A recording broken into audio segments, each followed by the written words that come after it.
오늘도 하나님 앞에 예배로 나온 사랑하는 종들의 발걸음 가운데 하나님께서 은혜를 베푸시고 여러분의 가정과 또 손길과 사업장 위에 하나님께서 은혜와 평강을 더해 주시기를 주 예수의 이름으로 축복합니다. 우리 옆 사람 한번 보시면서 얼굴을 보시면서 눈동자를 맞추시는 게 중요한 거예요. 포인트는 눈동자를 맞추시면서 평안을 전합니다. 평안을 전하는 게 굉장히 중요한 거예요. 그래서 성령의 열매 중에 보면 이런 게 있잖아요. 성령의 무장을 하는데 투구를 쓰고 흉배를 붙이고 이런데 발은 뭐 신죠? 발. 평안에 예비한 복음의 신을 신고 이렇게 말하잖아요. 근데 발을 평안이라고 말하는 거예요. 평안의 복음에 예비한 신을 신고. 그러니까 마음이 편하지 않으면 어떤 일을 해도 불안하고 두렵고 힘들고 짜증날 수밖에 없어요. 그런데 마음이 편안하면 어떤 일을 만나도 두렵지 않습니다. 여러분의 삶이 정말 하나님의 평강으로 넘치면 앞에 홍해가 있어도 여리고가 있어도 두렵지 않고 평안하게 담대하게 건너가게 될 줄을 믿습니다. 평안은 그렇게 중요한 거예요. 평강이 별거 아닌 것 같아도 이 평강이 있어야 사랑하는 성도들의 삶이 세상 속에 험하게 싸우고 나가는 일들에 두렵지 않게 담대하게 나갈 수 있는 거예요. 평안을 빌어주는 굉장히 중요한 일입니다. 만날 때마다 예수 그리스도의 이름으로 평강을 빌어주시길 주 예수 이름으로 축복합니다. 평안하세요 이러면서 예쁘잖아요. 근데 이게 안 되는 분들이 많아요. 인생은 어떻게 살든지 간에 살다 보면 어려운 일을 다 만나게 됩니다. 근데 그 만날 때에 당연히 무언가를 붙들어 버티고 있는 사람들이 다 되죠. 뭘 붙드냐? 어떤 사람은 돈 붙듭니다. 돈만 있으면 다 돼. 아무리 어려운 문제도 돈만 있으면 돼. 어떤 사람은 권력, 어떤 사람은 자기 자신. 근데 우리가 뭘 붙들고 어디 있느냐에 따라서 우리의 삶의 문제들이 해결되는 게 완전히 달라집니다. 오늘 한 사람이 하나님이 약속하신 이 가나안 땅에 흉년 들었어요. 그래서 못 살 지경이 됐습니다. 너무 어려워서. 그래서 좀 살아보자고 모압 땅으로 간 이야기입니다. 살아보려고 모압 땅으로 간 거예요. 힘드니까. 살아보려고 모압 땅으로 피신하게 되면서 일어난 일들이 이 룻기의 시작입니다. 그래서 1절에서 그렇게 시작을 하죠. 먼저 같이 한번 1절 한번 볼까요? 시작. 사사들이 치리하던 때에 땅에 흉년이 드니라. 유다 베들레헴의 사람이 그의 아내와 두 아들을 데리고 자, 이때가 언제냐? 조선시대가 아니고 언제라고요? 사사들이 치리하던 때에. 사사들이 치리하던 때가 어떠냐? 그 특징을 이야기를 해주죠. 사사기 21장 25절의 말씀에 이렇게 말씀을 하고 있습니다. 같이 한번 읽어봅니다. 시작. 그때에 이스라엘의 왕이 없으므로 사람이 각기 자기의 소견에 옳은 대로 누가 없어요? 왕이 없으므로 사사 시대에는 하나님이 이스라엘 왕을 주지 않았습니다. 그러니까 대신 누가 치리하느냐 하니까 사사가 다스리고 있던 거예요. 사사가 하나님의 부르심을 받고 하나님께서 전쟁해라 하면 전쟁하고 하나님이 이것 해라 하면 이것하고 저거 해라 하면 저것하고 하는 이런 시스템으로 살았어요. 이스라엘 백성들이 살다 보니까 좀 불편한 거예요. 이거 이래가 안 되겠는데 맨날 임기응변식으로 이래가지고는 안 되겠어. 우리에게도 왕을 달라 이러면서 요구했던 때가 있어요. 그때가 언제냐? 사무엘 때였습니다. 사무엘은 이스라엘의 선지자로 사람들이 다 알고 하나님이 그와 함께 하시는 증거들을 많이 보였습니다. 그럼에도 불구하고 백성들이 뭐라고 했냐? 우리에게도 왕이 있어야 되겠어. 왕. 다른 나라에 있는 것처럼 우리에게도 왕을 주세요. 왕을. 이러면서 왕을 달라고 막 요구한 겁니다. 그러니까 사무엘이 굉장히 근심이 된 거예요. 이스라엘의 왕은 한 분밖에 안 계십니다. 하나님. 그런데 그들은 눈에 보이지 않는 하나님이 왕됨을 거절하고 눈에 보이는 왕을 요구한 거예요. 그래서 그 왕이 우리와 함께 나가서 우리의 싸움을 대신 싸우고 행진도 하고 좀 이런 걸 해야 되겠습니다. 그러면서 요구한 겁니다. 그런데 이제 이 요구에 사무엘이 굉장히 근심을 하게 됩니다. 근심을 해요. 어떻게 이럴 수가 있을까 이렇게 생각하고 있는 그때 하나님께서 이스라엘 백성들에게 주시는 것이 뭐냐? 안 돼! 이런 게 아니고 왕을 주시기로 작정을 하셨던 거죠. 왕을 주시기로 작정을 하셨어요. 그러시면서 하시는 말씀이 뭐냐 하니까 사무엘상 나옵니다. 그게 보면 하나님께서 이스라엘 백성들에게 왕을 주시는데 사무엘상 8장 7절에 이렇게 설명을 하고 있어요. 그들에게 주시긴 주셨는데 대신 이렇게 말씀합니다. 같이 한번 읽어볼까요? 여호와께서 사무엘에게 이르시되 백성이 내게 한 말을 다 들으라. 이는 그들이 너를 버림이 아니요 나를 버려 자기들의 왕이 되지 못하게 함이니라. 아멘. 누구를 버렸다고요? 하나님을 버렸다고 이야기합니다. 너를 버린 게 아니고 나를 버린 것이다. 그러니까 이스라엘 백성들은 눈으로 보이는 왕을 원했는데 그들이 눈으로 보이는 왕을 요구한 그것이 뭘 의미하느냐? 하나님이 왕됨을 싫어하고 거절하고 눈에 보이는 왕을 달라. 지금 이렇게 요구했다는 거죠. 하나님이 굉장히 노여워하셨어요. 그리고 왕의 제도를 이래야 사람을 왕으로 삼고 그 왕은 이렇게 하고 그러면 왕의 제도를 정해 주셨어요. 그렇게 정해 주셨는데 이스라엘 백성들이 그렇게 정해 준 대로 했느냐 하면 그렇지 않습니다. 그러다가 결국에는 북이스라엘과 남유다가 둘 다 망하게 되죠. 하나님을 떠난 인생들 결국 이와 같죠. 로마서 1장 27절에도 그렇게 말하죠. 사람들이 자기 마음에 하나님 두기를 싫어하며 이 말이 바로 그 말입니다. 하나님이 왕됨을 싫어하는 겁니다. 거절하는 겁니다. 자기들의 마음에 하나님을 두기를 싫어하며 이렇습니다. 그러니까 어떤 일이 벌어지느냐? 온갖 불의, 추악, 탐욕, 수군수군한 자요. 죄가 다반사가 된 거예요. 사사시대가 바로 그런 시대였어요. 왕이 없죠. 그러니까 기준이 없습니다. 기준이. 그러니까 어떻게 되냐? 각자 자기의 소견대로 옳은 대로 행하게 되는 겁니다. 우리는 이게 각자 소견에 옳은 대로 행한다 이렇게 말하지만 이 말을 지금 현대적으로 바꾸면 어떠냐? 굉장히 민주화된 국가다. 자기가 원하는 대로 다 하니까 누구 간섭 받지 않아요. 절대적인 기준도 없어요. 이 굉장히 민주화된 나라인 거예요. 현대적으로 보면. 그런데 하나님은 그 시대가 왕이 없으므로 자기 소견에 오른 대로 자기 멋대로 행했다는 거죠. 그 결과가 어떠냐? 사사기 시대 마지막은 동성애 문제로 거의 막 절단나다시피 합니다. 기준이 없으니까 하고 싶은 대로 했는데 결국은 뭐냐? 잘 살고 나라가 부흥하고 막 이러느냐? 아니고 동성애 문제로 한 지파가 완전히 싸그라지다시피 하는 이런 참극이 벌어지게 된 겁니다. 이스라엘 백성들이 벌인 일들이 바로 그런 거예요. 지금 여기에 나오는 이 사건도 언제냐? 사사시대라. 달리 말하면 자기 소견에 옳은 대로 행하는 그때였는데 기준이 없으니까 이 사람들이 이스라엘 땅에 기근 들고 못 살겠다. 이 땅은 다 죽겠다. 이래가지고 어디로 가냐? 먹고 살기 위해서 모압이라는 땅으로 건너가게 됩니다. 우상숭배자 관계 아니에요. 그게 먹고 살기 위해 떠난 겁니다. 자, 먹고 살기 위해 갔는데 제일 먼저 일어난 일이 뭐냐? 엘리멜렉이 죽었습니다. 그 집의 가장인 엘리멜렉이 죽고 10년 동안 두 아들이 다 죽습니다. 그러니까 죽고서 나오미만 남게 되고 두 며느리만 남게 된 거죠. 이런 사태가 된 거예요.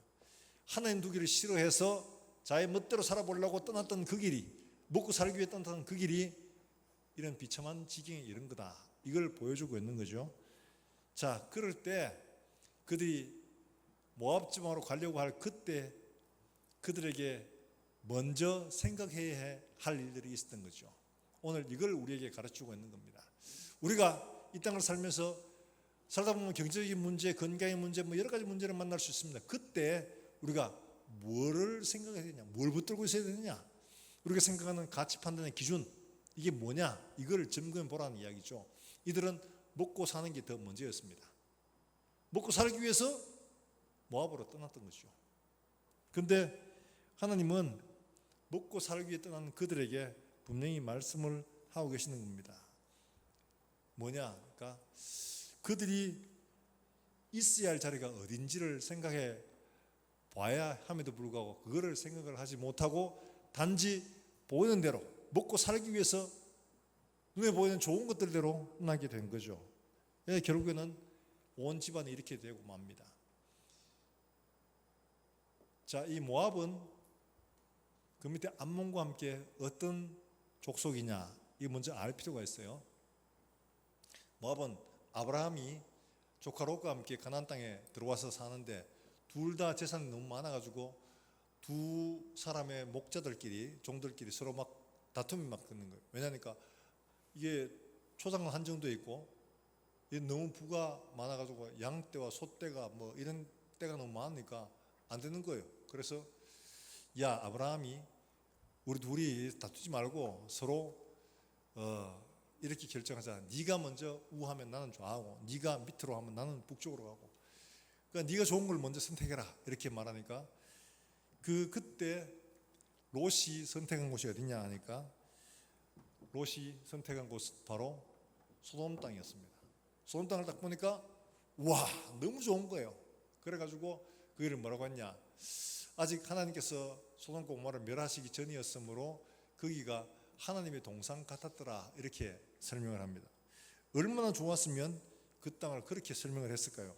하나님의 동산 같은 바로 그런 곳이었다는 거죠.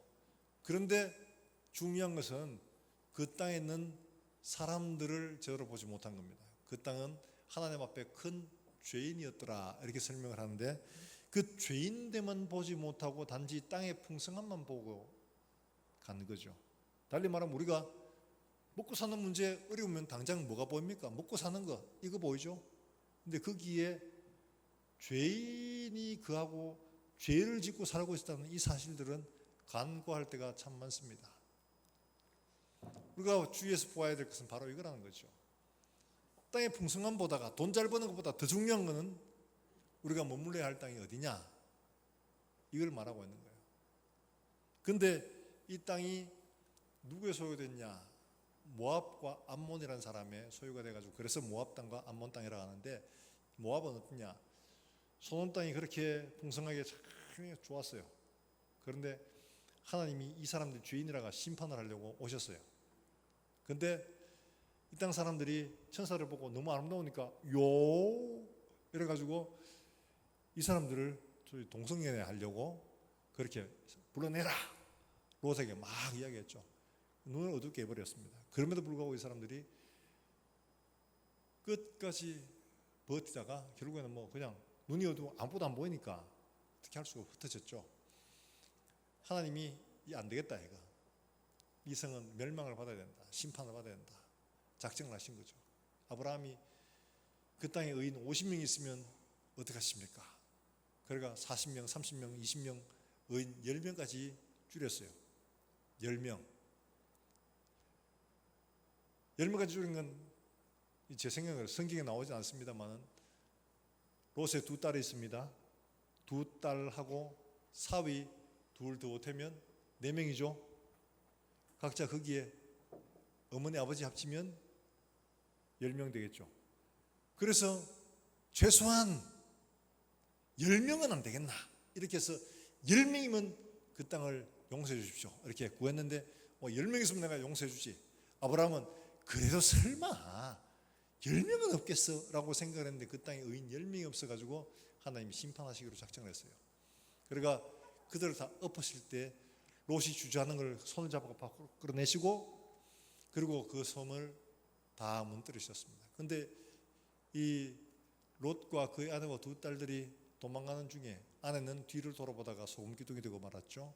그러니까 산에 가 숨었는데 딸들이 그 소돔성에 살면서 그 생각이나 문화에 젖어 사는 거예요. 그러니까 야, 우리는 이제 이게 뭐야, 이게 아무것도 없이 됐네. 우리 어떻게 살아? 종육도 못 퍼뜨리고 할 수 없지 뭐. 아버지 아들을 낳아야지 이러면서 아버지를 술을 먹이고 하루씩 번갈아 자는 바람에 난 아들의 이름이 모압이고 암몬이었습니다. 이 모압 족속, 암몬 족속의 조상이 된 거죠. 그 땅이 바로 모압 땅인 거예요. 그러니까 하나님께서 뭐라고 하셨냐 하니까 이 모압 백성들을 향해서 뭐라고 했냐 하니까 이 땅에 사는 이 모압 족속들, 이 족속들은 하나님의 총에 들어오지 못한다. 이렇게 하실 만큼이나 굉장히 하나님께서 진노하셨던 종족들이었습니다. 자, 신명기 23장 3절에 이렇게 분명히 말씀을 하고 있어요. 자, 같이 한번 읽어봅니다. 시작.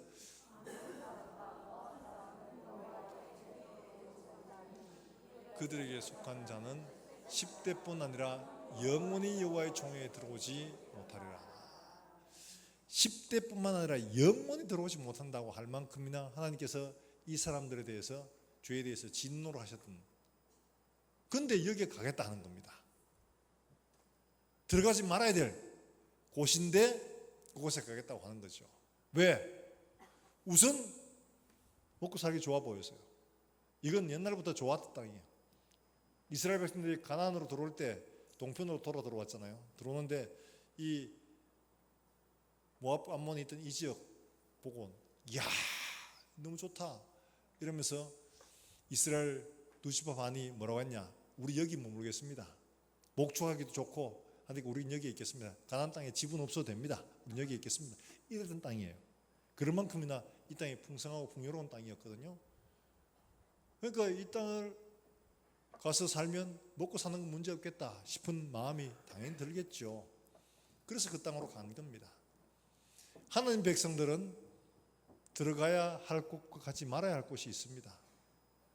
하나님 백성들은 당장 먹기 살기에 좋다고, 눈에 보이는 대로 좋다고 들어가는 것이 아닙니다. 하나님께서 금하신 곳이 있는 거예요.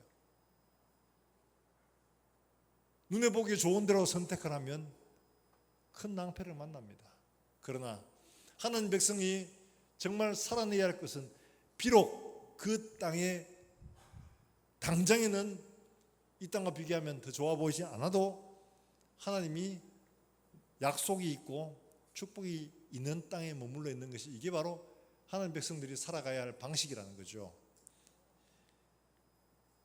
이들이 지금은 일시적으로 고난을 당합니다. 어려움을 만납니다. 그런데 일시적으로 당하는 것이 이게 영구적인 것이 아니라는 거죠. 그들은 잠시 후가 되면 이걸 다 벗어나게 될 겁니다. 그런데 그 잠시를 이기지 못하여 지금 당장 먹고 살기 힘들다고 놔버리는 이 길이 그들에게 굉장히 힘든 선택이었다는 거죠. 어려운 선택이 되고 말았습니다. 그것은 이스라엘 백성들이 애굽에서부터 광야로 나와서 가나안 땅에 들어가는 여정들을 봐도 그래요. 제가 이 부분을 설명을 할 때, 설교를 할 때 한번 말씀드렸습니다. 가나안 땅에 애굽에서 들어가는 길이 네 가지가 있다고요. 제일 빨리 가는 길은 뭐냐? 그 지중해 쪽으로 해안길로 가는, 이게 제일 빠릅니다. 그 다음에 두 번째 길이 또 그 위로, 가나안 땅 바로 위로 이렇게 뻗어 있는 길이 있습니다. 거리 가는 거. 하나는 요단을 건너서 밑으로 올라가는 길이 있습니다. 또 하나는 좀 멀지만 이렇게 둘러서 가는 길이 있는데 하나님은 이들을 어떻게 인도하셨느냐? 완전히 그냥 뺑뺑이 돌렸죠. 홍해를 건너가지고 광야를 지나가지고 그 다음에 요단 동편을 해가지고 삥 둘러가지고 제일 먼 길을 선택하셨습니다. 아, 하나님이 진짜 심술을 굽다. 왜 제일 빠르게 일주일 만에 갈 수 있는 그 길로 안 보내고 왜 이렇게 험하게 이렇게 돌아보냈는가, 이런 생각을 하죠. 여러분 인생에 그런 마음 들죠? 하나님 좀 이렇게 좀 쉽게 가는 길마다 축축 열어주시고 하는 일마다 착착 잘 되고 이러면 얼마나 좋아. 그런데 이게 뭐야 도대체, 왜 이렇게 어려움이 많은 거야, 왜 이렇게 고난이 많은 거야, 이러 싶은 생각이 못 다 들죠. 그렇죠. 그걸 왜 그렇게 하셨느냐, 하나님이 이유를 말씀을 해 주십니다. 자, 신명기 8장 3절의 말씀에 이렇게 말씀을 하고 있어요. 그 이유를 갖다가 이렇게 말씀합니다. 여러분 이걸 잘 기억해야 됩니다. 같이 한번 읽어봅니다. 시작.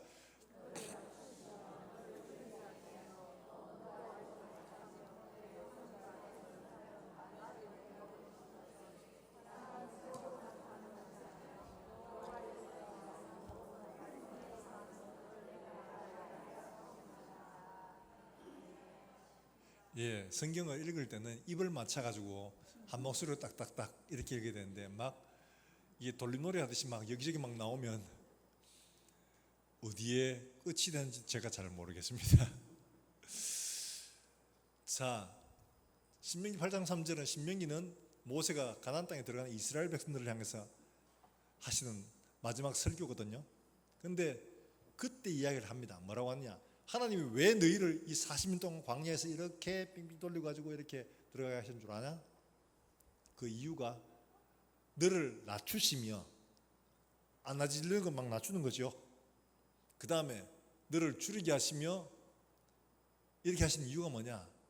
내 조상들도 알지 못하는 만나를 내게 먹이시기 위함인데 이거는 왜 그렇게 하시느냐 하니까 사람이 떡으로만 사는 게 아니다.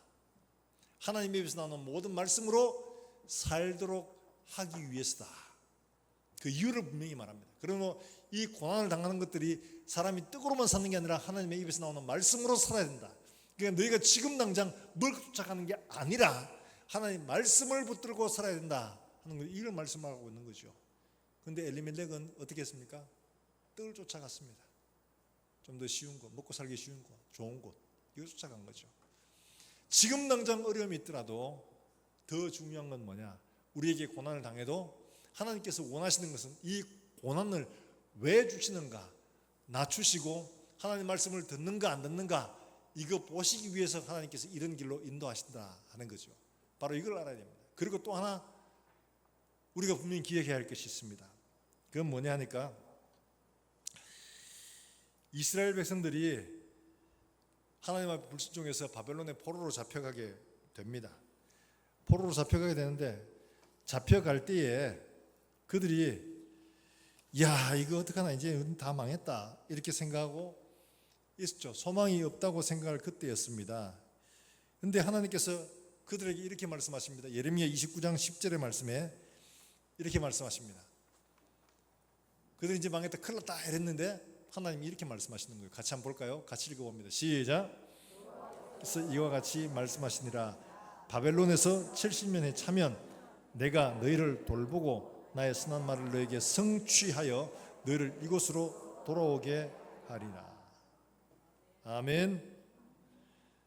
아멘이십니까? 예, 덜 아멘 하는 것 같아가 11절도 읽겠습니다.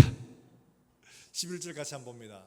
11절 나오죠? 29장 11절 예, 같이 읽습니다. 시작. 여호와의 말씀이니라 너희를 향한 나의 생각을 내가 하나니 평안이요 지향이 아니니라 너희에게 미래와 희망을 주는 것이니라. 할렐루야. 하나님 먼저는 말씀을 하시죠. 70년 기간을 정해놨습니다. 무한정 가는 게 아닙니다. 영원한 게 아닙니다. 내가 70년이 차면 내가 너희를 공고해서 데리고 올 것이다. 그런데 이 말씀을 하시면서 중요한 말씀을 하십니다. 내 생각을 내가 안다. 내가 너희를 향해서 가지는 생각은 이렇게 포로로 잡혀가게 하고 이런 고생을 하게 하는 것은 재앙처럼 보이지만 재앙이 아니요 생명이요 평안이다. 이렇게 말씀하고 있는 거예요. 우리가 고난당하는 것, 어려움 만나는 것 저주처럼 보이고 고난처럼 당하는데 그게 고난이 아니고 생명이고 평안이다. 전혀 우리가 보기에는 그렇지 않아 보이는데 하나님은 그걸 생명이다. 장래에 희망을 주려는 것이다. 소망을 주려는 것이다. 라고 말씀을 하고 있는 거예요. 사랑하는 여러분들, 우리가 우리의 눈으로 보는 관점으로 보지 말고 하나님 말씀으로 우리 일들을 볼 수 있게 되기를 주의 이름으로 축원합니다. 우리가 당하는 고난들, 어려움들을 보면 이거 우리가 보기엔 고난이고 재앙처럼 보는데 이것은 하나님 말씀이 재앙이 아니고 소망을 주려는 것이라. 이게 우리에게 희망을 주려는 것이고 이것도 때가 있다. 기한이 끝나면 하나님께서 버티면 끝나게 해주신다. 이걸 굳게 붙드시길 주의 이름으로 축원합니다. 하나님은 그의 백성들을 망하도록 만들어 가지 않습니다. 훈련해서 하나님 목적으로 만들어가는 거예요. 하나님이 쓰시려고 하나님 복 주시려고 하는 거기에 맞추어 가려고 하는 겁니다. 이게 하나님 뜻이라는 거죠. 자, 여러분 이런 대표적인 사람이 있죠. 욥이죠. 욥을 한번 가만히 생각해 보세요. 욥 이야기를 다 아시니까요. 욥이 처음에는 자기 집안 재산 다 날라갔습니다. 그렇죠? 종이 와서 보고하는데 연금부 들어와서 막 보고하는데 다 날라갔습니다. 도적이 왔습니다. 태풍이 불었습니다. 이러면 다 하는데 또 그 다음에 와서 보고하는 게 대풍이 불어가 집이 쫄딱 망하고 아들, 딸 10명 다 죽었습니다. 여러분, 이 사람에게 이보다 더 큰 슬픔이 있을 수 있겠습니까? 근데 옷을 찢고 주신 자도 여호와시오 취하신 자도 여호와시오니 굉장히 믿음 있는 것처럼 보였습니다. 이만하면 충분하다고 생각을 했습니다. 근데 친구들이 와서 네가 이런 일을 당하는 것은 너가 죄가 있어서 그런 거야. 욥도 이해를 못하는 거예요. 내가 뭘 잘못했지? 난 잘못한 게 없어. 아니야, 네가 잘못한 게 있으니까 그런 거야. 하나님은 멀쩡하게 죄가 없는 사람은 그렇게 하지 않아. 네가 숨은 죄가 있기 때문에 그런 거야. 회개해. 막 찔러가면 계속 회개하라고 하는 거예요. 아니 난 죄가 없다니까. 아니야, 또 건방지게 죄가 없단다. 뒷구멍에 숨겨놓은 거 있잖아. 그거 회개. 하나님은 정의로우신 분이기 때문에 죄를 찾아 반드시 멸하세요. 네가 숨겨놓은 죄를 하나님이 찾으신 거야. 이러면서 막 나무라죠. 욥도 미칠 지경이에요. 내가 왜 이런 일을 당하는지를 알지를 못하는 게 도대체 왜? 하나님 왜? 이런 건 있죠. 그때 하나님이 38장부터 말씀하십니다. 야, 내가 네게 묻는 말에 너 대답해봐. 얘기하시는데 하나님 뭘 얘기하시느냐? 욥이 대답할 수 없는 말을 합니다. 내가 하늘의 삼성과 묘성과 천체를 만들 때 너 어디 있었어? 잘 모르겠는데요. 그러죠? 야, 내가 초목이 우는 까마귀들 자들 밥 달라고 깍깍거리고 있을 때 너 먹이 줬어? 그 다음에 바다 요족들 그거 배고프다고 할 때 네가 먹이 줬냐? 내가 다 준 거야. 이해할 수 없는 질문을 하십니다. 이해할 수 없죠. 우리가 고난당하는데 하늘의 별 이야기고 온 삼라만상에 있는 이런 이야기를 하면 이해할 수 있겠습니까? 지금 당장 나는 이 괴로워 죽겠는데 기와장으로 몸을 끌게 할 만큼 괴로운데 하나님이 말씀하시고자 하는 게 뭡니까? 말씀하시고자 하는 것은 다름이 아닙니다. 내가 이 우주와 여기에 있는 모든 것들, 생물들 내가 다 다스리고 내가 다 먹이고 내가 다 운행한다. 내가 너를 만든 이유 그것도 바로 거기에 있다. 아담에게 하나님 지으시고 말씀하셨죠? 뭐라고 말씀하셨어요? 모든 만물을 어떻게 하라고요? 다스리고 정복하라. 생육하고 번성하고 다스리고 정복하라 말씀을 하셨어요. 똑같은 겁니다. 그러니까 하나님이 아담을 창조하신 목적이 하나님이 만드신 이 모든 만물들을 다스리고 관리하도록 만드신 거예요. 달리 말하면 하나님이 다스리고 관리하는 그것들을 함께 동참하는 거예요. 우리가 그런 대단한 존재로 하신 겁니다. 자, 천사가 하는 게 좋겠습니까? 우리가 하는 게 좋겠습니까? 1번 천사, 2번 우리. 누구겠어요? 당연히 천사가 좋죠. 천사는 말하면 탁 알아듣고 막 능력도 있고 이러니까 다 알아서 하는데 우리는 뭘 시키면 제대로 합니까? 제대로 못하죠. 그래가 내 실수하고 혼나고 이게 우리예요. 하나님 입장에서는 천사를 통해서 하는 게 훨씬 더 쉬워요. 그런데 불구하고 인간을 통해서 하시려고 하는 것은 인간을 그만큼 존귀한 자로 만드신 거라는 거예요. 사랑하는 여러분들, 이거 대충 이상하게 생겼다 해도 우리는 하나님의 동역자로 존귀하게 만든 존재인 줄 여러분 믿으시길 주의 이름으로 축복합니다. 옆에 보시면서 한번 하세요. 존귀한 자요. 그냥 대충 만들어 놓고 그냥 이상하게 생겨가지고 그렇게 생겼냐 그렇게 아니에요. 그 사람이 알고 보면 하나님과 동역하는 대단한 사람이에요. 하나님이 보시고는 그렇게 말씀하셨어요. 보시기에 심히 좋았더라. 이런 사람이라니까요. 우리가 하나님의 영광을 그렇게 입었어요. 지금 욥에게 말씀하시는 것도 내가 너를 대충 한 끼 먹고 배부른 그런 돼지로 만들려고 한 게 아니야. 나는 너를 내가 만든 이 만유를 함께 다스리고 관리하는 존재로 만든 거야. 배불러 아무것도 하기 싫어. 널브러져 사는 그런 인생으로 내가 너를 만들어 가려고 한 게 아니야. 너는 이런 존재이기 때문에 이런 고난과 고통을 겪어도 넉넉히 이길 수 있도록 하는 거야. 이걸 알고 나니까 욥이 깜짝 놀랐습니다. 그래서 42장에 가면 내가 한두 번 말했으나 내가 입을 가리고 더 이상 말을 할 수가 없습니다. 내가 티끌과 제 가운데서 회개하고 화나이다. 정말 내 잘못했습니다. 내가 몰랐습니다. 우리가 하나님 앞에 어떤 존재라는 것을 알면은 그런 거죠. 여러분, 예수님이 우리의 잘못들과 우리 허물들을 위해 십자가를 지시고 죽으셨어요. 누구든지 그 사실을 인정하고 예수님을 영접하면 우리는 그리스도의 형상을 따라 지으심을 받은 새 사람으로 변화된 줄 믿으시길 바랍니다. 우리는 그리스도 예수와 함께 동역하는, 함께하는 그리스도 예수의 형상을 닮도록 만들어가는 너무너무 귀한 존재로 하나님 주신 거예요. 그래서 시편에 말하잖아요. 사람이 무엇이간데 주께서 저를 생각하시며 인자가 무엇이간데 저를 돌보시나이까. 저 소리를 보기 이해가 안 되는 거예요. 저 삐리 이하애가 내 실수하고 죄짓고 넘어지고 얻어맞고 저거보다 우리한테 맡기면 뭐 간단하게 다 해결할 텐데 하나님이 저걸 왜 사랑하시는지 이해를 못 하겠다는 거예요. 어느 초등학생이 그랬단 거예요. 선생님이 너희 부모님 네 사랑하지? 네. 네가 말은 듣고 저지르 많이 해도 너 사랑하지? 네. 왜 사랑하니? 하니까 이 학생이 하는 말이 뭘까요? 그러게 말입니다. 그러더랍니다. 하나님이 우리를 사랑하십니다. 믿으십니까? 왜 사랑하실까요? 그러게 말입니다. 이해를 할 수가 없어.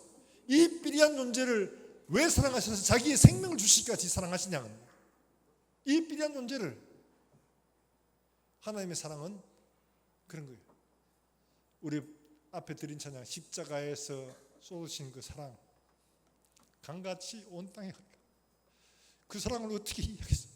천사도 그래서 그걸 살펴보기를 원한다고 말할 정도였다는 거예요. 도대체 저걸 왜 사랑하는지를 이해를 못하겠어. 도무지 설명이 안 돼. 하나님 우리를 사랑하시는 게 그렇다는 거죠. 그렇게 존귀하게 사랑하시고 우리를 그리스도 예수의 형상, 가장 사랑하는 아들 예수의 형상을 닮아가도록 우리를 빚어가시는 겁니다. 그래서 때로는 고난도 허락하시고 때로는 어려움도 만나게 하시고 하시는 거예요. 우리가 그렇게 닮아가도록 지어졌기 때문에 그런 거예요. 안 그러면 신경도 안 씁니다. 저게 뭘 하든지. 그런데 귀한 자식은 귀하게 잘해주기 때문에 아니라 정말 하나님의 형상을 만들어 가야 되기 때문에 환난과 고난을 통해서 그렇게 만들어 가시기를 원하는 거예요. 사랑하는 여러분들, 우리가 그런 존재인 줄로 믿으시길 주의 이름으로 축원합니다. 우리가 하나님의 자녀로 불린다는 게 얼마나 큰지를 알아야 돼요. 하나님 나를 그렇게 부르셨구나. 그렇게 사랑하시기를 원하셨구나. 도무지 이해할 수 없는 사랑을. 그러게 말입니다. 이렇게밖에 말할 수 없는 그 사랑을 우리가 입은. 그렇기 때문에 우리가 서야 할 자리가 어디냐? 단지 먹고 살기 위해서 하나님이 만드신 이 땅을 떠나면 안 되는 겁니다. 배부른 돼지로 사는 게 아니라 정말로 하나님의 형상을 닮아가는 사람으로 살도록 하기 위해 때로는 고난도 또는 십자가도 지고 가야 하는 거예요. 그게 바로 주님이 원하시는 삶인 줄 여러분 믿으시길 주의 이름으로 축복합니다. 바로 그런 거예요. 자, 그런데 나오미가 그게 하나 더 하죠. 자, 14절 말씀 이렇게 말합니다. 자, 우선 8절 말씀부터 한번 같이 읽어봅니다. 8절 말씀입니다. 같이 읽습니다. 시작.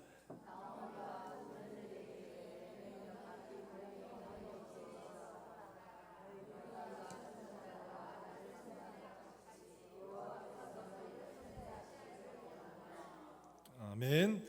자, 14절 읽습니다. 시작.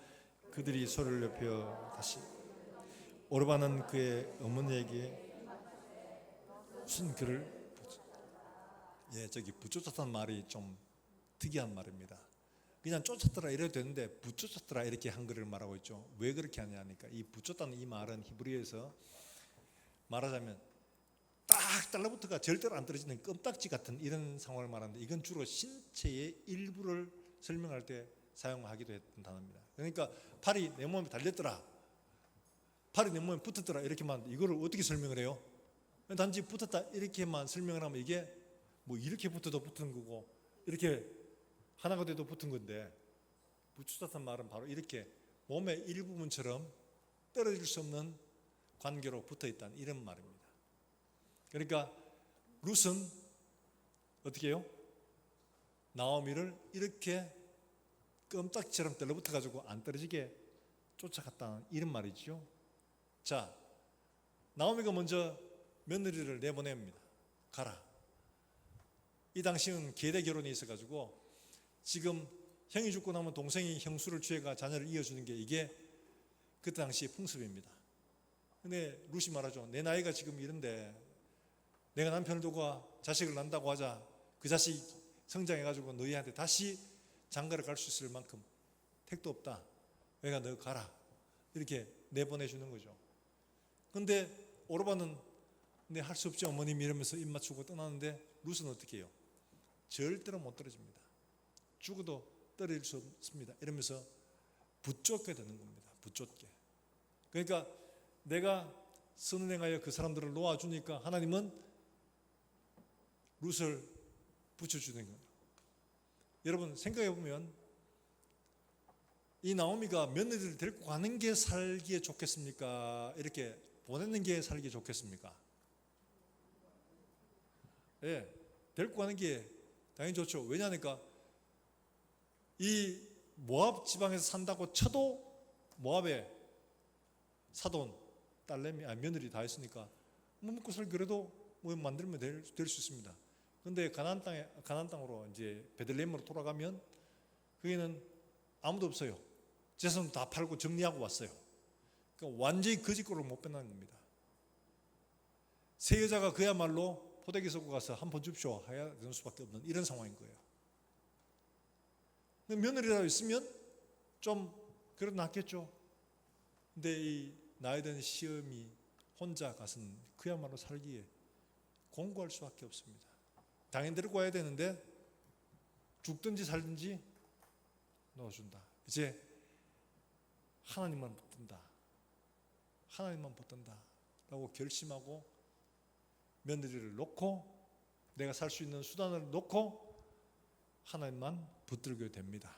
이걸 성경은 믿음이라고 이야기하죠. 믿음. 그랬더니만 하나님께서 누구를 붙여주시냐? 룻을 붙여주시죠. 쫙 붙어가지고 안 떨어지려고 하는 거예요. 그래서 어떻게 됐냐? 이 룻이 들러붙어가지고 같이 살게 되는데 이 룻이 그 집안의 소위 기업 물을 자와 결혼해서 이런 일을 벌입니다. 자, 한번 같이 읽어볼까요? 룻기 4장 16절과 17절의 말씀에서 이렇게 말합니다. 16절 말씀부터 같이 한번 읽어봅니다. 룻기 4장 16절과 17절 말씀입니다. 같이 한번 읽어봅니다. 16절 같이 읽어봅니다. 시작. 나오미가 아기를 그의 양육장 가더니 그의 이웃 여인들이 그에게 이름을 지어주되 나오미에게 아들이 태어났다 하여 그 이름을 오벳이라.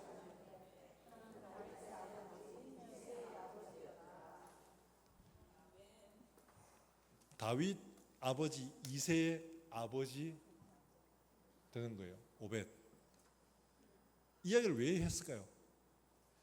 이스라엘은 다윗은 그야말로 성군입니다. 하나님의 약속, 하나님의 살아계신 증거입니다. 근데 그 다윗의 아버지, 그 아버지, 할아버지죠.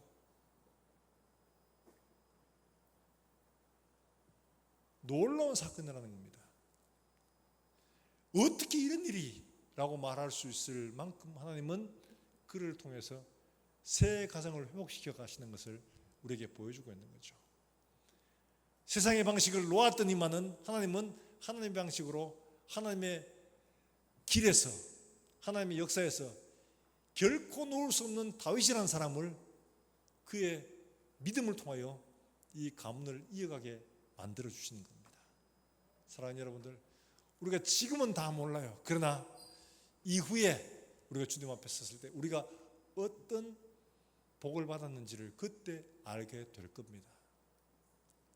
지금 선택은 그 아니면 답이 없고 그 아니면 너무 힘들어 보여요. 그러나 우리의 선택이 영원한 기업을 이어가는 데 얼마나 중요한 일인지 알 수가 없는 겁니다. 사랑하는 여러분들, 저와 여러분들은 이와 같이 우리가 놓아야 할 것 놓고 붙들어야 할 것 붙들고 세상의 것 놓고 하나님 말씀을 붙드는 이런 우리 모든 권속들이 되기를 주의 이름으로 축복합니다. 그렇게 가니까 하나님은 그의 길들을 이끌어 가신 거예요. 뒤에 이제 룻기를 계속하면 좀 이해하기 쉽습니다. 하나님은 보아스라는 사람을 희한하게 또 만나게 하시고 또 이 사건들을 이루어 가시는 것을 보게 하십니다. 놀라운 일입니다. 하나님은 그렇게 하나님을 붙든 사람들을 놓지 않고 붙들어 가시는 것을 보여주고 있습니다. 사랑하는 여러분들, 근데 나오미가 이렇게 갈 수 있었던 이유가 어디 있느냐, 어디서부터 출발하느냐, 이게 다름이 아니고 6절 말씀에 있는 것처럼 이스라엘에게서 들려오는 소식 때문이었습니다. 자기 백성이 하나님이 양식 주셨다함을 들은지라, 바로 그 소식 듣고 가게 된 거죠. 달리 말하면 공동체, 생명 공동체, 하나님 약속의 공동체로부터 오는 이 소식을 듣고서 가게 된 겁니다. 교회라는 공동체가 그렇게 중요한 이유가 바로 여기 있습니다. 나 혼자 그냥 조용히 예수 믿고 조용히 그냥 교회 뭐 말고 뭐 사람들하고 부딪히는 게 싫고 그냥 뭐 온라인으로 예배드리고 하면 되지, 아니에요. 교회는 공동체고 반드시 함께 모여서 소그룹으로 함께 은혜를 나누는 일들이 이 공동체가 필요한 겁니다. 거기서 오고 가는 하나님의 백성으로부터 오는 소식들이 정말 우리를 붙들게 하고 살게 하고 힘을 주게 하고 다시 이렇게 세우는 귀한 역사를 만들어가는 것이기 때문에 그렇습니다. 붙들어야 할 것, 하나님의 약속입니다. 다윗이 시편 31편에 그렇게 이야기했죠. 여호와여, 그러하여도 나는 주께 의지하고 말하기를 주는 내 하나님이시라 하였나이다. 사람들이 위협을 받고 조롱을 받고 한데, 근데 뭐라고 했냐? 여호와여, 그러하여도, 사람들이 그렇게 말해도 나는 주께 의지하고 말하기를 주는 내 하나님이라 하였나이다. 여러분, 이걸 꼭 기억하세요. 힘들고 어려울 때 그래도 하나님, 주는 내 하나님이십니다. 어릴 때 하나님 어디 있습니까? 하나님 살아계시면 이럴 수가 있습니까? 하는 게 아니라 입술의 말을 자제하시고 그래도 하나님, 주는 내 하나님이십니다. 주는 내 하나님이십니다. 이렇게 고백하는 게 진짜 믿음이죠. 사람들은 뭐라 해도 상관없습니다. 그래도 하나님은 내 하나님이십니다. 이 고백이 하나님의 가슴을 뜨겁게 하죠. 이게 진짜 우리의 고백이 되는 거죠. 사랑하는 여러분들, 자식들을 키우다 보면 이런 일들을 종종 만납니다. 근데 자식들이 아버지한테 맞았다고 해서 아버지 어떻게 나한테 그럴 수가 있어요? 이러면서 보따리 싸가지고 집 나가면 그 자식은 진짜로 머리가 나쁜 자식이죠. 근데 아버지가 때려도 괜찮아요. 저희 고등학교 때 선생님이, 세계사 선생님이요, 전부 다 한 주먹 하시는 분들이었어요. 세계사 선생님, 지리 선생님, 체육 선생님, 이런 분들이. 근데 한날 제자가 찾아왔는데 제자가 선생님 잘 계셨습니까? 이러더니만은 그러더랍니다. 선생님, 제 얼굴이 좀 삐딱하지 않습니까? 이러는 거예요. 그래가 왜?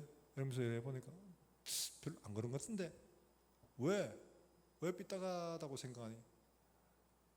내가 좀 삐딱한데? 이러면서 그러는 거예요. 왜? 이러면서 하니까 이거 선생님한테 막 그런 거 아닙니까? 그러더라는 거예요. 그 선생님이 어떤 분이냐면 이런 분이에요. 저희는 구경만 했습니다. 한 녀석이 왜 폼이 좀 이렇게 끌렁한 애들이 있잖아요. 이렇게 뭐 부르면 이렇게 공손하게 대답하고 이렇게 하는 게 아니고 네. 걷는 것도 막 이렇게 걷는 애가 있습니다. 그래서 선생님이 그걸 딱 보고 야, 너 똑바로 걸어봐. 네. 또 이렇게 걷는 거야. 야, 어깨 똑바로 펴고 팔 똑바로 내리고 똑바로 걸어봐. 야, 너 이리 나와. 내가 그걸 싹 빼줄게. 하면서 야 딱 나오는데 우리 그때는 1학년 때는 교복을 입었거든요. 교복을 딱 입었는데 얘가 딱 나오는데 앞에 교탁 앞에 교단 앞에 딱 서자마자 선생님 발이 야 교복 밑에 단추 뚜루룩 타고 올라갔습니다. 발로. 그리고 따귀를 그대로 때렸는데 여기서 둘 다 만난 겁니다. ปึ๊! 그래가 저쪽에 우다다닥 해가 밀려가지고 저쪽 쓰레기통에 푹 처박힌 거예요. 일로 와. 또 ปึ๊! 또 처박힌 거예요. 그랬던 선생님이에요. 버릇없는 거 이런 것들은 도저히 용서가 안 되는 분들이었거든요. 예, 그러다 보니까 그런 전설이 있는 선생님이어서 그 중에 한 그렇게 맞은 애가 있었겠죠. 그러니까 선생님한테 맞아가 삐딱한데 이러면서 그런 거예요. 그럼에도 불구하고 얘들은 의리가 있어가지고 그러니까 선생님에 대해서 막 그러지는 않았던 거예요. 그런데 또 반대로 안 그런 애도 있었습니다. 선생님한테 맞았다고 해서 기분 나쁘다고 밤중에 교무실에 가서 그 선생님 책상 위에다가 똥 누고 했던 친구도 있어요. 그 제 짝이었습니다.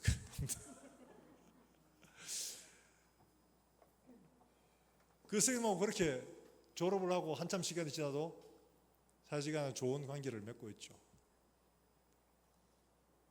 이런 게 하나님과 그 백성 간의 관계라는 겁니다.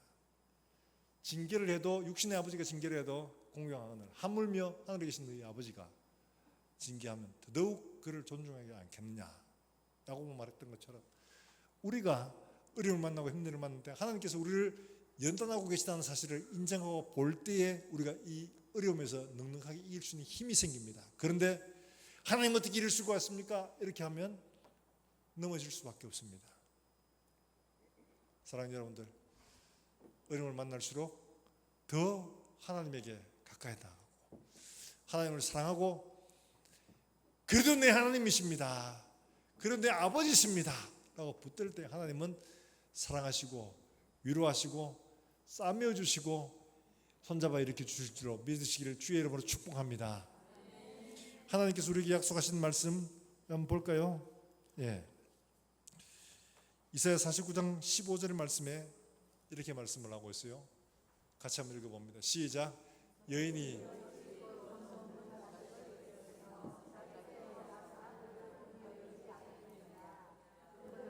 시들지라도 나는 너를 잊지 아니할 것이라. 아멘. 1998년도라고 기억이 됩니다. 근데 그때에 저 러시아의 뭐 여러 이제 연방 국가니까 나라들 조그만한 나라들 있죠. 그 중에 아르메니아라고 있는데 거기에 지진이 일어났었습니다. 지진이 일어나서 아파트 9층짜리 아파트가 그대로 무너진 거예요. 근데 그 구조를 하는 가운데 보니까 구조를 하면서 보니까 젊은 아줌마가 애기하고 있는 걸 발견한 더미 속에서 있는 걸 발견한 여기 산 사람이 있다 이러면서 막 구조를 하고 살펴보니까 시간이 한 2주가 넘었는데 엄마하고 아기가 살아있는 겁니다. 놀랍죠. 아기는 탈수가 일찍 일어나기 때문에 생존할 수가 더 없는데 애가 살아있어요. 그거 어떻게 살아있느냐 이렇게 보니까 갇혀가 콘크리트 더미 속에 이렇게 갇혀 있는데 아기가 배가 고프고 목이 마르니까 울죠. 목말라 4살짜리예요. 4살짜리 목말라 이러니까 엄마가 어떻게 했냐 더듬더듬 찾아보니까 유리 조각이 있어요. 그걸로 팔을 껐어요. 피를 흘려가지고 이 아이의 이에다가 손가락을 물린 겁니다. 그래서 이 아이가 그래서 살아나게 됐다고 이야기를 하더라고요. 저는 이 이야기를 보면서 예수님이 우리를 살리신 것 같다 생각이 들어요. 살 소망이 없는 죽음과 똑같은 겁니다. 그런데 십자가에서 흘리신 그 피로 말미암아 우리에게 생명을 허락하신 거예요. 우리가 존귀하지 않으면 그렇게 하지 않습니다. 우리가 하나님과 동역해야 할 정말 존귀한 자이기 때문에 하나님은 당신의 생명을 주시면서까지 우리를 그렇게 살려내신 겁니다. 이런 하나님이 우리에게 약속하기를 뭐라고 약속하셨느냐, 이렇게 약속을 하신 거예요. 자, 히브리서 13장 5절의 말씀에 여러분 꼭 기억을 하시길 바랍니다. 히브리서 13장 5절이에요. 같이 한번 읽어봅니다. 시작. 돈을 사랑하지 말고 있는 말을 족한 줄로 알라. 그가 친히 말씀하시기를 내가 결코 너희를 버리지 않으며 너희를 떠나지 아니하리라. 그 주님이 우리에게 결코 내가 떠나지 아니하며 버리지 아니하리라 하셨습니다. 그러므로 두려움 없이 넉넉하게 고난과 맞서시고 환난과 맞서시고 우리의 땅을 떠나지 않고 주님 앞에 버티어서 있는 이런 믿음의 모든 장부들 되시기를 다시 한번 더 주의 이름으로 축복합니다. 축원합니다. 우리 이 시간 함께 찬송하고 기도하겠습니다.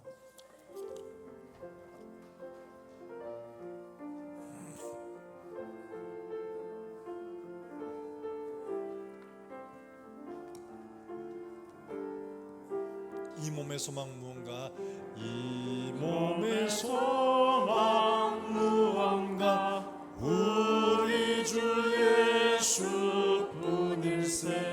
우리 주 예수밖에는 믿으리라. 주 무섭게 바람 부는 밤, 무섭게 바람 부는 밤, 물결이 높이 설렐 때 우리 주 크신 은혜에 소망에 닿을 주. 세상에 믿던 모든 것, 세상에 믿던 모든 것 끊어질 그날 되어도 구주의 언약 미사와 내 소망 더욱 바라던 천국 올라가, 바라던 천국 올라가 하나님 앞에 배울 때 구주의 의를 힘입어 바로 주 나의 반석이시니, 주 나의 반석이시니 그 위에 내가 서리라. 그 위에 내가 서리라. 아멘. 우리 이 시간 함께 들은 말씀 기억하시면서 주님 그렇습니다. 지금 당하는 이 환난과 어려움들, 이것 때문에 살기 위해 떠나지 않게 하시고 내 자리 반석 위에 굳게 서서 흔들리지 말고 약속 붙들고 버티어 인내하며 하나님의 약속대로 마침내 이루는 종들의 삶이 되게 해 주옵소서. 함께 한 목소리로 기도하겠습니다. 살아계신 하나님 아버지, 은혜를 감사합니다. 오늘도 우리에게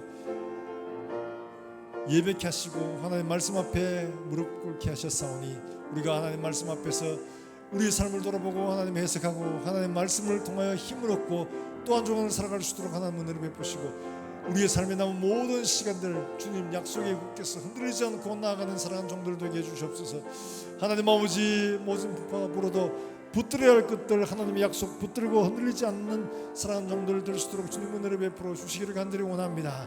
하나님 아버지, 그러하여도 나는 여호와를 나의 하나님이라 하겠나이다 하는 이 다윗의 고백처럼 우리 주 예수 그리스도 하나님 아버지 나를 위해 생명을 내주신 그분을 나의 하나님으로 삼고 그분을 놓지 않고 그분 말씀 붙들고 인내하며 살아가는 우리 모든 권속들 되게 해 주시기를 간절히 원합니다. 마침내 승리하여 하나님 앞에 설 때 오롯이 하나님 앞에 설 수 있는 우리 모든 권속들 되게 주님 축복해 주시옵소서. 하나님 아버지 은혜를 감사합니다. 오늘도 주 앞에 나온 사랑하는 권속들을 잊지 마시고 심령 속에 말씀해 주시고 말씀을 새겨 주셔서 우리가 어떤 환난과 어떤 문제를 만날지라도 결코 흔들리지 않고 이 반석 위에 서서 주의 약속 붙들고 승리하는 사랑하는 종들 다 되도록 주님 인도해 주시옵소서. 하나님 아버지, 오늘도 주 앞에 나올 때 귀한 예물을 드립니다. 드리는 손길을 좀 축복하시며 이들의 가정과 손길과 하나님 아버지 하는 모든 일들마다 복이 되게 해주셔서 부유하게 하고 남을 풍성하게 하는 복된 손길을 되게 주님 은혜를 베풀어 주시옵소서. 우리 가운데 건강 때문에 하나님 앞에 울고 있는 종들에게 주님 만지시고 일으켜 주시고, 하나님 아버지 약속의 말씀이 여전히 살아있음을 우리가 목도하게 해주시옵소서. 하나님 아버지 많은 문제들을 끌어안고 하나님 앞에 기도하는 종들 주님 약속을 믿고 흔들리지 않도록 주님께서 우리의 마음속에 굳은 은혜를 허락해 주시기를 간절히 원합니다. 하나님 아버지 오늘도 멀리서 주 예수의 복음을 사랑하는 선교사들을 기억하시고 그들의 삶을 통해서 생명의 역사가 일어나게 하시고, 우리 주일학교 아이들 하나님 아버지 믿음으로 잘 자라나서 장차의 교회를 지고 나갈 수 있는 일꾼들로 주님 삼아 주시옵소서. 하나님 아버지 또 한 주간 살아가는 종들의 걸음 가운데 하나님 함께 하시며 걷는 걸음들마다 하나님의 놀라운 은혜의 역사가 일어나며 하나님의 나라가 확장되는 놀라운 역사가 일어날 수 있도록 주님 축복해 주시옵소서. 살아계신 예수님의 이름으로 기도하옵나이다. 아멘.